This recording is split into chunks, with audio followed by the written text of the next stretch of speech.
Hai semua, nama saya Adlina binti Azizi. Boleh panggil saya Nana. Saya bersekolah di SMK Feldak Hang Timur, Keluang Johor.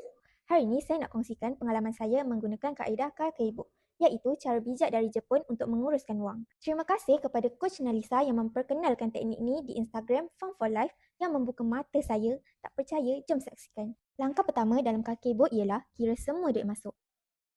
Saya dapat RM20 daripada ibu saya untuk 2 hari. Langkah kedua, kira semua duit keluar.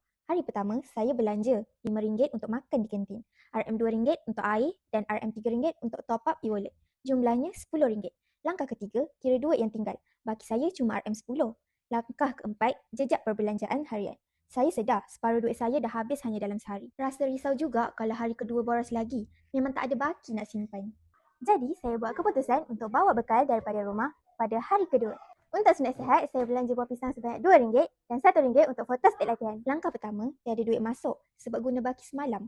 Langkah kedua, duit keluar hanya RM3. Langkah ketiga, baki saya tinggal RM7. Langkah keempat, bila saya jejak semula, saya rasa sangat lega sebab berjaya jimat lebih banyak. Bila saya analisis, jumlah duit keluar saya RM13. Baki simpanan pula RM7. Sasaran simpanan saya RM5.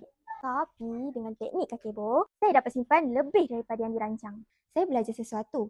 Bawa bekal dari rumah bukan sahaja lebih sihat, tapi juga membantu kita kawal perbelanjaan.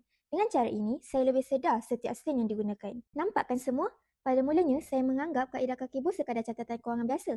Namun, setelah mencuba, saya benar-benar tersentak. Setiap ringgit yang saya terima dan belanjakan menjadi lebih teratur. Malah, saya dapat mengawal perbelanjaan boros yang sering berlaku sebelum ni. Kaedah Kakeibo ternyata membuka mata saya mengurus kewangan dengan bijak sejak dari awal adalah kunci untuk masa depan yang lebih stabil dan terjamin. Saya pasti akan kongsikan teknik Kakeibo pada kawan-kawan saya yang lain. Saya sudah mula. Anda bila lagi?